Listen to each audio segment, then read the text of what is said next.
तो you can earn YouTube channel को subscribe करने के लिए दबाएं सब्सक्राइब का बटन और घंटी का बटन जरूर दबाएं। नमस्कार दोस्तों, स्वागत करता हूं आपके अपने यूट्यूब चैनल में। दोस्तों, क्या आपको पता है किस तरीके से आने वाले समय में संविदा कर्मियों के लिए के समय समय पर नई अपडेट आती रहती है। 12 महीने एक ही ड्यूटी करने वालों को करना ही होगा परमानेंट, अनुबंध कर्मियों पर बोले मिलाड। दोस्तों, आपको बता दूं, सुप्रीम कोर्ट ने कहा कि 12 मासीय अस्थायी प्रकृति के काम करने के लिए नियोजित श्रमिकों को अनुबंध श्रम विनियमन और उन्मूलन अधिनियम 1970 के तहत उन्हें अस्थायी नौकरी के लाभ से वंचित नहीं कर सकते। सुप्रीम कोर्ट ने अपने हालिया के फैसले में यह व्यवस्था दी है कि अगर कोई व्यक्ति किसी पद पर सालों भर अस्थायी प्रकृति के पदाधारी जैसा काम करता है तो उसे कॉन्ट्रैक्ट कर्मचारी की तरह ट्रीट नहीं किया जा सकता और उसकी नौकरी अस्थायी करने से इनकार नहीं किया जा सकता।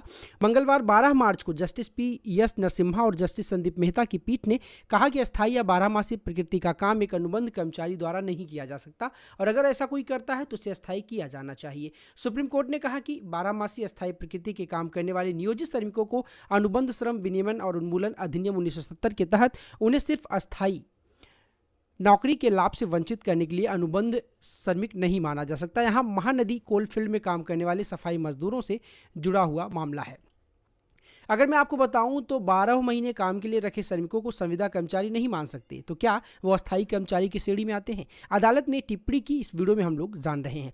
हालांकि मामला महानदी कोलफील्ड से सुप्रीम कोर्ट ने तर्क दिया कि ट्रिब्यूनल के पास श्रमिकों को अस्थायी दर्जा देने की कोई सख्ती नहीं है, क्योंकि अपीलकर्ता और प्रतिवादी श्रमिक संघ के बीच हुआ समझौता सभी पक्षों पर बाध्यकारी है। सुप्रीम कोर्ट ने कहा कि 12 महीनों या अस्थायी प्रकृति के साथ काम करने के लिए रखे गए श्रमिकों को सिर्फ नियमितीकरण के लाभ से वंचित करने के लिए अनुबंध श्रम विनियमन और उन्मूलन अधिनियम 1970 के तहत अनुबंध श्रमिकों के रूप में नहीं माना जा सकता। शीर्ष अदालत ने इस टिप्पणी के साथ कोल इंडिया की सहायक कंपनी महानदी कोलफील्ड्स के 32 में से उन 13 श्रमिकों को नियमित करने का आदेश दिया जिन्हें अनुबंध श्रमिक मानकर नियमित नहीं किया गया था। Justice PS. नरसिम्हा और जस्टिस संदीप मेहता की पीठ ने कहा, अस्थायी या 12 मासीय प्रकृति का कार्य किसी संविदा कर्मचारी से नहीं कराया जा सकता है, इसे नियमित अस्थायी कर्मचारी को ही करना चाहिए। यह मामला कोल इंडिया लिमिटेड की सहायक कंपनी महानदी कोलफील्ड की ओर से नियोजित कुल 32 श्रमिकों में से 13 श्रमिकों के गैर नियमितीकरण से जुड़ा है। इन्हें 12 मासीय कार्य करते समय अनुबंध श्रमिक माना गया था। कंपनी ने सिर्फ 19 श्रमिकों को नियमित किया था। 13 श्रमिकों के बारे में फैसला आ चुका है। अगर मैं आपको बताऊं तो किस तरीके से ट्रिब्यूनल के पास श्रमिकों को अस्थायी दर्जा देने की शक्ति नहीं है। महानदी कोलफील्ड्स ने सुप्रीम कोर्ट में तर्क दिया कि ट्रिब्यूनल के पास श्रमिकों को अस्थायी दर्जा देने की कोई शक्ति नहीं है, क्योंकि अपीलकर्ता और प्रतिवादी श्रमिक संघ के बीच हुआ समझौता सभी पक्षों पर बाध्यकारी है। इस तर्क को खारिज करते हुए पीठ ने 13 श्रमिकों को अस्थायी दर्जा देने के केंद्रीय औद्योगिक न्यायाधिकरण के फैसले को बरकरार रखा और उन्हें न्यायाधिकरण के फैसले के प्रभाव से पिछला वेतन प्रदान करने का निर्देश भी दिया।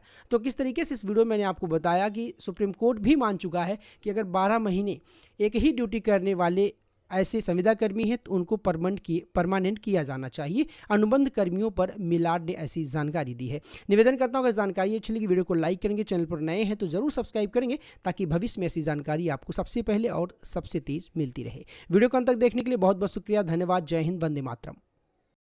तो you can earn YouTube channel को सब्सक्राइब करने के लिए दबाएं सब्सक्राइब का बटन और घंटी का बटन जरूर दबाएं।